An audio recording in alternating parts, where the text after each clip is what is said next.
Indonesia merupakan negara yang rawan terjadi bencana alam dikarenakan letak geografisnya yang berada di antara 3 lempeng utama dunia, yaitu Eurasia, Indo-Australia, dan Pasifik, sehingga rawan terjadi bencana seperti gempa bumi dan tsunami.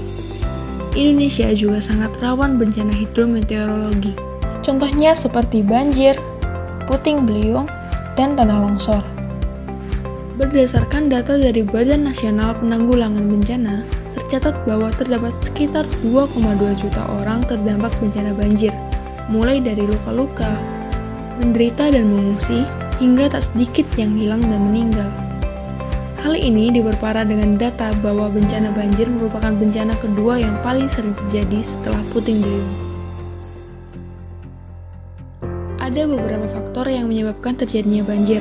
Berdasarkan penulis buku Pengelolaan Bencana Terpadu, faktor penyebab banjir diantaranya perubahan lahan guna, pembuangan sampah, erosi dan sedimentasi, kawasan kumuh di sepanjang sungai, sistem pengendalian banjir yang tidak tepat, curah hujan tinggi, fisiografi sungai, kapasitas sungai yang tidak memadai, pengaruh air pasang, bangunan air, dan kerusakan bangunan pengendali banjir. Dan seperti yang kita tahu, bahwa bencana banjir sendiri sudah ada sejak lama. Akan tetapi, orang yang terdampak banjir setiap tahunnya selalu meningkat. Salah satu analisis kami terhadap hal ini adalah kurangnya pengetahuan masyarakat Indonesia dalam menanggapi bencana banjir. Pemberian pengetahuan tersebut seharusnya dilakukan sejak dini, yaitu ketika seseorang duduk di bangku sekolah dasar, sehingga di umur yang masih muda, mereka dapat menerima ilmu baru, termasuk ilmu tanggap bencana ini. Namun, cara penyampaian ilmu tanggap bencana saat ini masih terlalu sulit untuk dipahami, karena tidak adanya media yang membantu untuk menangkap pengetahuan tersebut dengan tepat dan menarik. Oleh karena itu, kami menawarkan sebuah solusi cerdas, yaitu dengan menggunakan aplikasi pembelajaran baru untuk memberikan pengetahuan tentang tanggap bencana yang ditujukan kepada seluruh masyarakat dengan fitur berupa animasi yang berasal dari gerakan seseorang.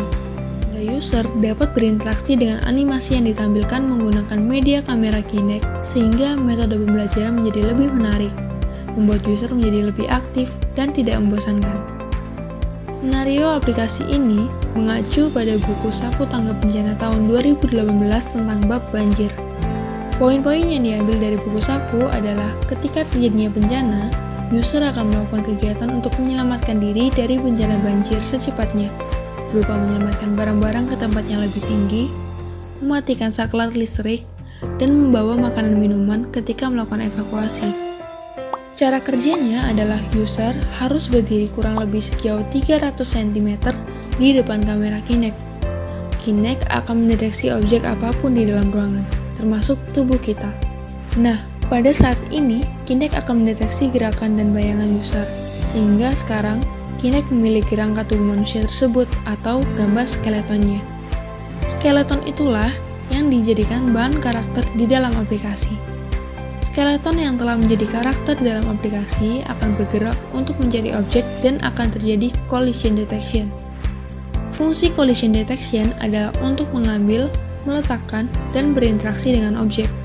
Karakter dan objek akan ditampilkan di aplikasi berupa animasi dan dapat bergerak serta berinteraksi dengan objek lainnya. Nah, sekarang kamu sudah berada di dalam aplikasi. Sekarang coba bayangkan, kamu berada di rumah yang berdampak banjir. Kamu akan melakukan hal berdasarkan buku Saku Tanggap Bencana. Tugas kamu adalah berusaha secepat mungkin untuk menyelamatkan diri dari bencana banjir. Aplikasi ini menerapkan sistem poin untuk mengetahui apakah yang kamu lakukan sudah sesuai dengan buku saku tersebut atau tidak. Sehingga, semakin besar poin yang didapat, maka langkah tanggap bencana yang kamu lakukan sudah baik dan benar. Hore! Kamu berhasil selamat dari bencana banjir di rumahmu. Selamat! Sekarang kamu sudah tahu kan bagaimana menyelamatkan diri dari bencana banjir? Berdasarkan pemaparan mengenai inovasi tersebut, kami telah memprediksi manfaat adanya aplikasi ini, yaitu aplikasi ini bisa digunakan sebagai media pembelajaran baru bagi anak-anak untuk tanggap terhadap bencana terutama banjir. Aplikasi ini bisa dijadikan sebagai alat bantu untuk melengkapi buku saku tangga bencana tentang banjir. Selain prediksi kebermanfaatannya, aplikasi ini memiliki potensi khusus berupa hak paten, sehingga aplikasi ini bisa berpotensi untuk dikomersialisasikan ketika bekerja sama dengan institusi pendidikan seperti sekolah dasar, ataupun dengan program pengabdian masyarakat. Semoga inovasi yang kami berikan dapat dijadikan pertimbangan sebagai metode pembelajaran yang baru di skala lapisan pendidikan, terutama untuk sekolah dasar. Terima kasih sudah menonton video ini. Jangan lupa like, komen, dan share ke teman-teman kalian karena ini gratis ya. Bye-bye.